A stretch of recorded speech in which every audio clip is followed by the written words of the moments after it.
Hi, my name is Bijal Shah and I am a bibliotherapist and founder of Book Therapy, a bibliotherapy and literary curation practice. I'm also the author of the book Bibliotherapy, The Healing Power of Reading. I curate book prescriptions and provide online training in bibliotherapy. More detail of this can be found on my website, www.booktherapy.io. In this podcast, I share my knowledge and research on bibliotherapy, including the latest developments, science, and book recommendations. Join me every week where we take a deep dive into bibliotherapy. We release 2 episodes a week. Voice notes from me, your resident bibliotherapist, and Ask the Bibliotherapist, book recommendations for what's on your mind. I hope you enjoy the show, and if you'd like a bibliotherapist in your pocket, you might find my book, Bibliotherapy, The Healing Power of Reading, a helpful companion. It's available at any bookstore that you shop at. And don't forget to subscribe wherever you listen to podcasts and get new episodes as they're released. And as always, I love hearing from listeners.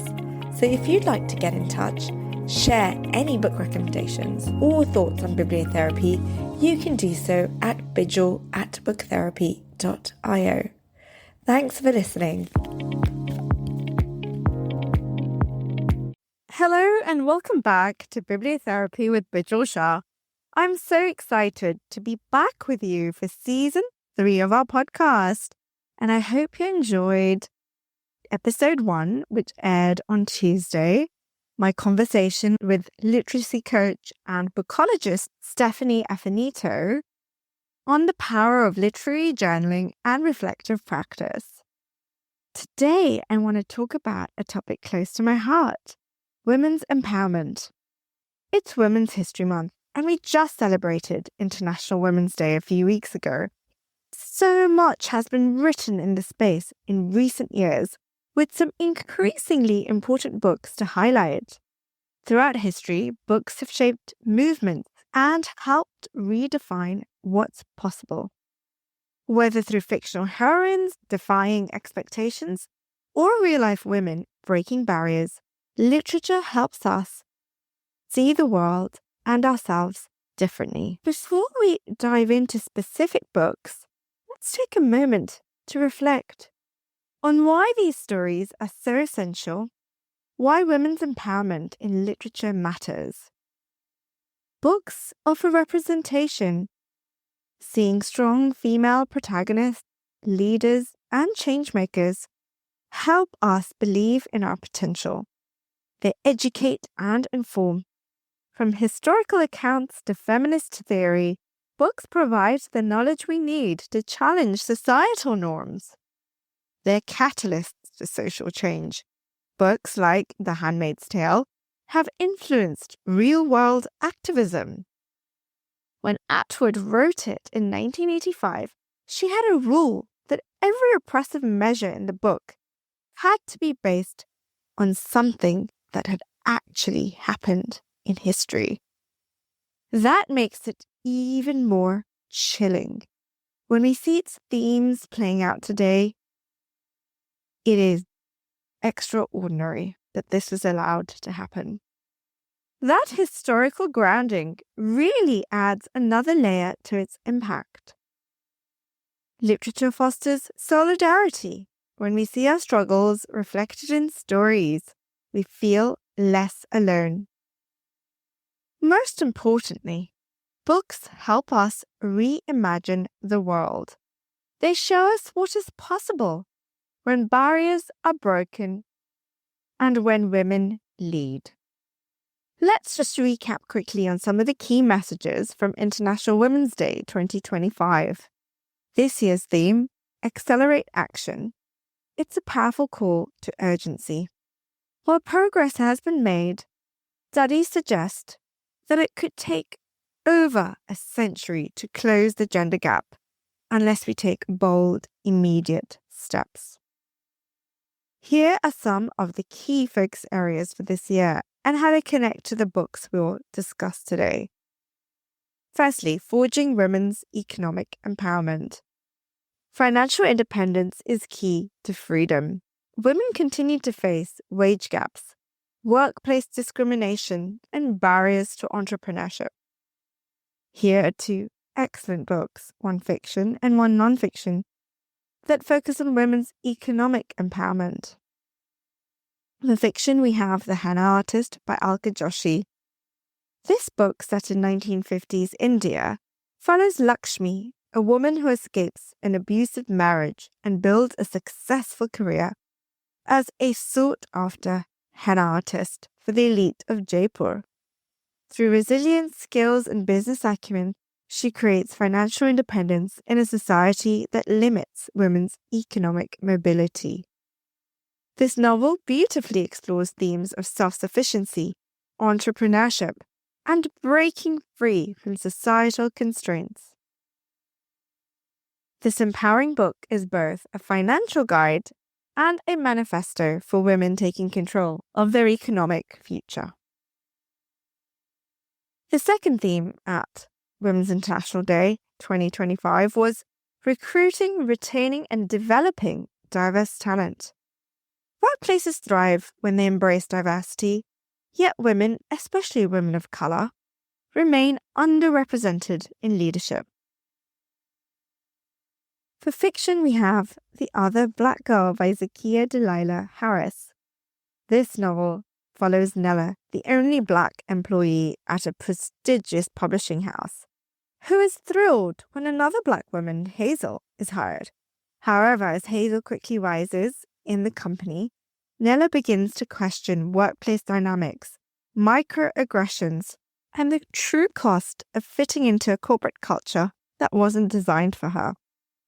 The book offers a compelling, suspenseful look at workplace diversity, tokenism, and the challenges of being a minority in a predominantly white industry.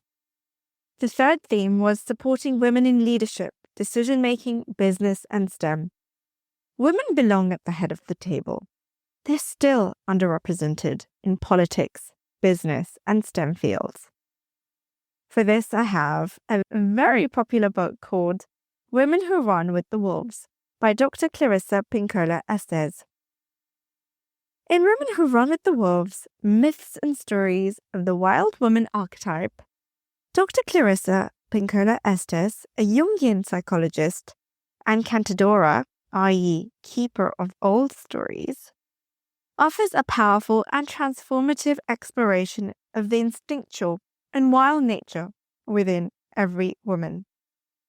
Through the lens of myth, folklore, and storytelling, Estes uncovers the deep, often suppressed power that women possess. The wild woman archetype, often linked to intuition, creativity, and empowerment, is one that society has long tried to domesticate, silence, or suppress. Estes urges women to reclaim their innate power and embrace their true, untamed selves. The book is a rich tapestry of myth, fairy tales, and stories from cultures across the world, each of which illustrates different aspects of the feminine psyche and its relationship to the wild, instinctual self. By analysing stories like The Tale of Bluebeard and The Red Shoes, Estes reveals how women can reconnect with the deeper layers of their subconscious mind and learn to trust their intuition, creativity, and inner wisdom. And these narratives, according to Estes, act as guideposts that encourage women to assert their leadership, cultivate self-awareness, and stand firmly in their own authenticity. Women Who Run with the Wolves is not just a collection of stories, it's a call to women to reclaim their voice, power, and leadership roles in all aspects of their lives, whether in their families, communities, or careers. Estes offers a framework for personal healing and transformation, encouraging women to reconnect with their inner wildness, which is often stifled by societal norms and expectations. The book serves as both a psychological exploration and a spiritual guide. helping women discover their full potential and live more empowered, authentic lives by embracing the wild, instinctual part of themselves. Women can tap into their true strength, creativity, and leadership abilities, fostering a deep sense of liberation and fulfillment. I also wanted to touch upon another story called Broadband, The Untold Story of the Women Who Made the Internet by Claire L. Evans, which is a compelling exploration of the unsung women who played pivotal roles in the development of the Internet and technology, challenging the narrative that tech innovation has always been a male-dominated field. The book spans the history of the Internet and technology from the 20th century to the present.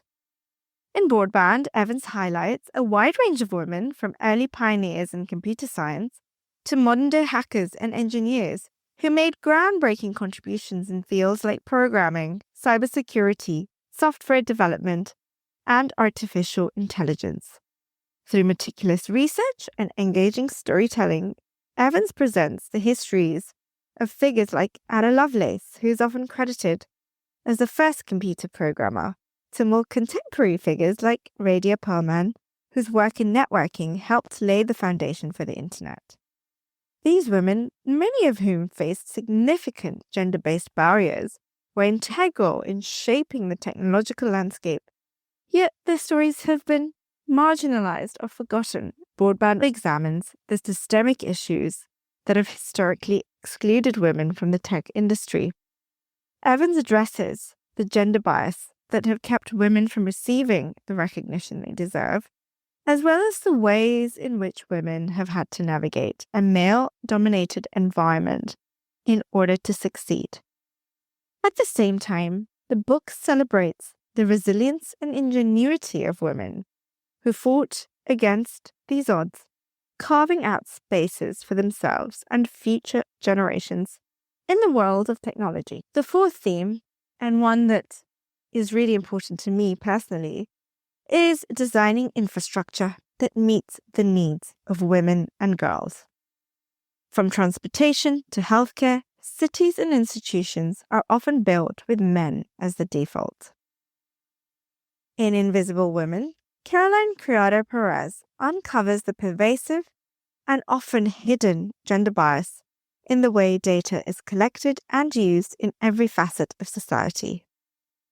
Drawing on research from healthcare, urban planning, education, and the workplace, Perez reveals how the lack of gender-inclusive data disproportionately affects women, leading to designs, policies, and practices that disadvantage them. Perez argues that the default assumption in much of the world's systems, policies, and decision-making processes is male. From how medical research is conducted to how cities are planned, women's needs and experiences are routinely overlooked or undervalued. For example, medical treatments and drugs have historically been tested on male bodies, leading to discrepancies in how illnesses manifest and are treated in women. Similarly, urban spaces are designed with the assumption that everyone travels in the same way and has the same needs, resulting in transportation systems that do not account for women's daily experiences or caregiving responsibilities. Throughout the book, Perez emphasizes that this data gap is not just an oversight, it is a systemic issue with real-world consequences.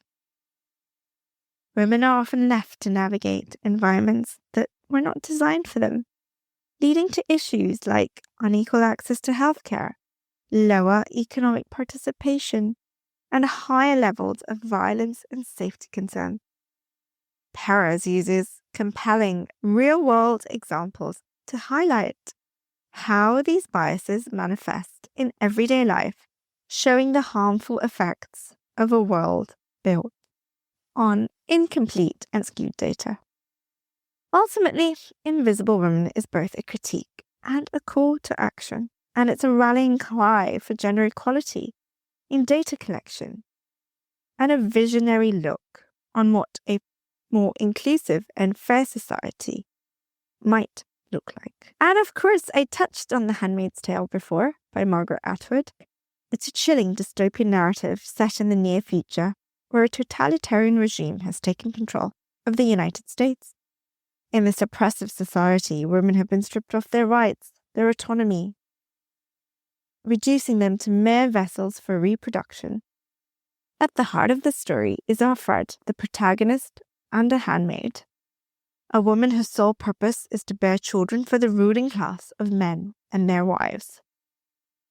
Through Offred's perspective, Atwood explores themes of power, control, and the erasure of women's agency. Women are denied basic freedoms. They cannot read, speak freely, or make choices about their own bodies. The book paints a vivid picture of a world where women's roles are rigidly defined by their fertility, and their worth is determined solely by their ability to reproduce. The handmaids are subjected to strict rituals of control, including sexual servitude and constant surveillance, all under the guise of religious righteousness.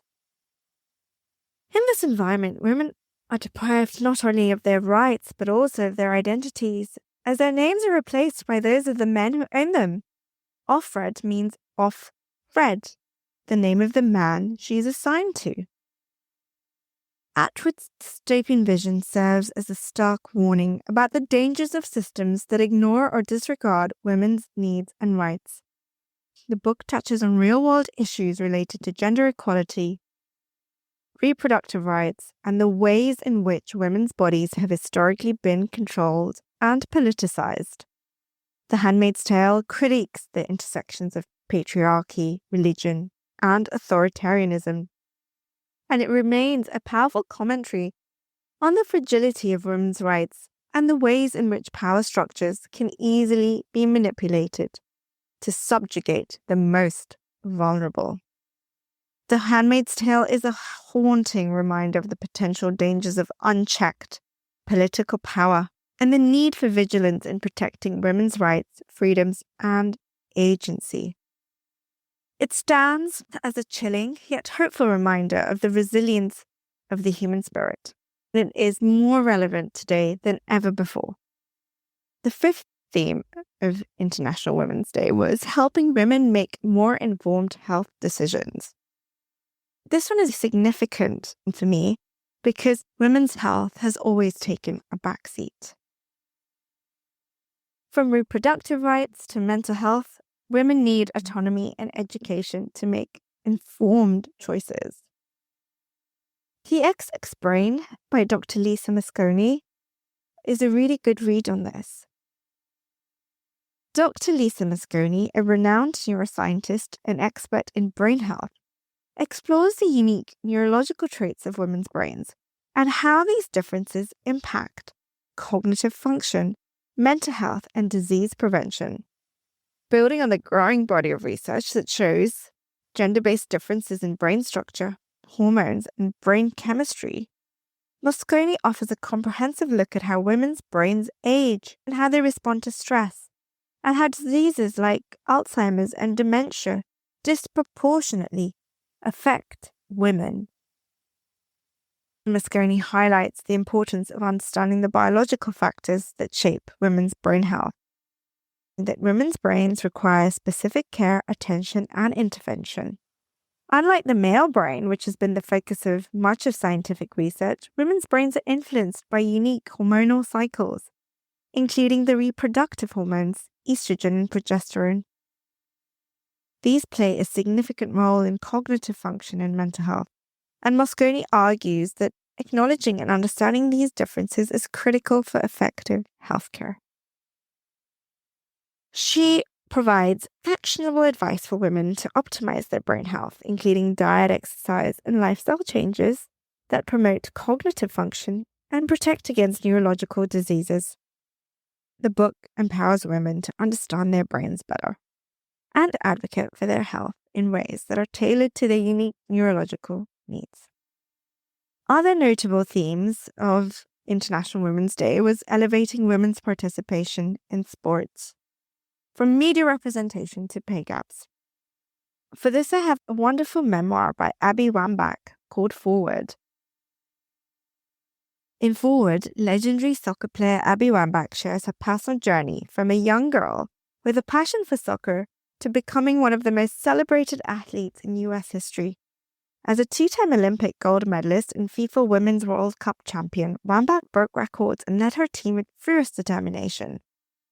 However, beyond her success on the field, the memoir dives into the struggles she faced, battling self-doubt, addiction for women's rights, and LGBTQ+ visibility in sports.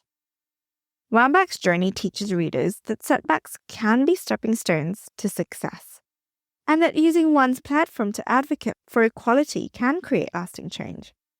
Her raw honesty makes this book a compelling read for anyone passionate about sports, leadership, or breaking barriers in male-dominated industries.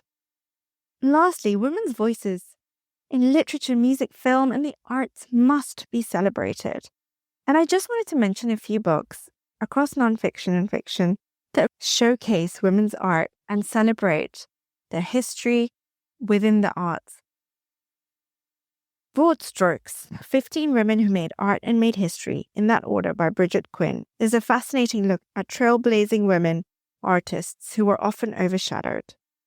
Also, Women, Art and Society by Whitney Chadwick. This is a classic feminist art history book that examines women's roles in the arts. A more recent book is The Women I Think About at Night by Mia Kankimaki. This is a book I recommend over and over again in my personalized book prescriptions.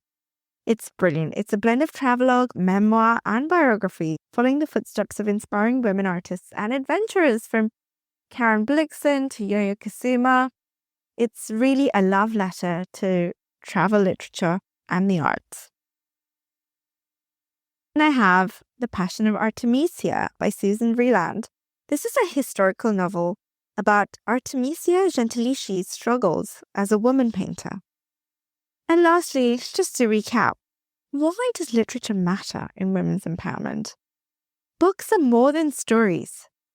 They help us understand history so we don't repeat it. They help us find role models who inspire us to challenge norms. They help us see our struggles reflected, reminding us that we're not alone and someone has been here before. They also allow us to imagine new possibilities where equality isn't just a dream. So, through bibliotherapy, which is all about transforming lives through story, let's commit to supporting women authors and creators, reading their books and stories that challenge and inspire us, and remembering the uplifting voices that have been historically silenced. So, as I end, I leave you with this question: what book has empowered you the most? Do share, and let's keep reading, keep learning, and keep pushing for change, because stories do have the power to change the world. They are, after all, catalysts for social change. Until next time, happy reading. Thank you for listening. I hope you enjoyed the show. And if you'd like to sign up to our online courses or try a personalized book prescription or bibliotherapy session, you can do so following the links in the show notes.